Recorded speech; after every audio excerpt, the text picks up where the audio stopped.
Hi, how's it going? Not bad.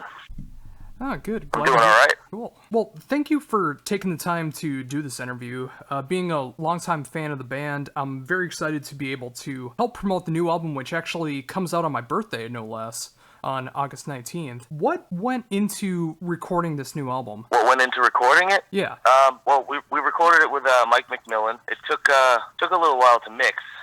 There was a couple of different guys that mixed on the record. I don't actually have their names, but and then we finally got a mix that we liked. I think Mike ended up doing the final mix, so I'm pretty happy with it. Yeah, I've gotten to hear the two songs that have been released so far, but I really love the direction that everything's going in right now. Yeah, me too.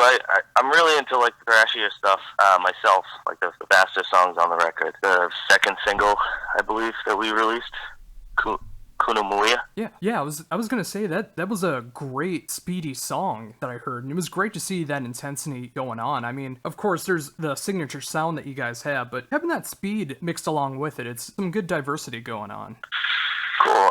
I'm glad people like it. So, how did you approach your playing on the album? Basically, Mike comes up with Mike is the guitar player, and he comes up with an initial riff, and then we all just kind of put five heads together on it and put it all together. Oh, very cool. So, what about your recording setup? Is that any different than how you play things live? I played with more cymbals on this record, so I had two other crashes, and I wasn't playing with a China for a long time, so I started throwing that back into the mix. But I play with that live too as well. And how does it feel to incorporate that more? I love it. It's just more places to go, you know. So do you use that for any of the older material as well? The addition of the new cymbals? No, actually, a lot of the older material was a real dumbed down kit. It was just a China, a ride, and a crash. So on this record, I played with 3 crashes, a China, a ride, and cymbals. Hi-hats. Oh, that sounds like a fantastic setup for the cymbals. Yeah, it was great. I think two of the songs I actually played with another crash, but we took that out of the mix because it just wasn't doing it for me. Ah, that makes sense. So when it came to the recording, was there any particular tracks that stick out to you as far as you're playing? There was a couple of tracks on the Winter Solstice thing that we released a while back, and I really liked those 2 songs. I mean, we all did, so we ended up re-recording them and putting them on the record because they never really made a record. It was just a small 2-song release that we did a couple of years back. Oh yes, and I remember that too, and it's cool to see a little bit more updated version of those songs to fit onto the album. Yeah, it came out really cool on this album. So after the album gets released, what are the plans for the band? Hopefully go on tour. That's always the plan, right? Oh yeah. I'd love to get back on the road again. We haven't done that in a while. I mean, I've toured with a couple other side projects, but haven't been on the road with Unbroken Wings. We played some shows here and there. We played some stuff in Texas. We played Metal Fest this past year. Yeah, we played Long Island. And how were those shows, being able to play those festivals live? They were intense, very intense. We're really trying to expand overseas. Has there been any offers to go overseas? There's been some talk in the works. I'm not really the guy that handles any of that stuff, but... Well, hopefully it does work out. I mean, being able to tour the globe, playing the music that you enjoy, I mean, that'd be a great thing to be able to accomplish that. Yeah, it's a lot of fun. So when you're not working on your own material, what are you currently listening to? I listen to it all. I mean, it's hard to put a finger on it. I listen to just about everything under the sun except for country, you know? So I listen to... not even so much metal. Some of my younger influences were like Nirvana and a lot of the grunge scene, to be honest. And then I started getting more into hardcore and then heavy into metal. And how much did the early days of grunge influence your own playing? Quite a bit. Yeah. I mean, that's basically what got me into music is basically Nirvana, to be honest. Yeah, and that's a great band, especially from the drumming standpoint with Dave Grohl on the drums. That was the first CD my mother ever bought me, so...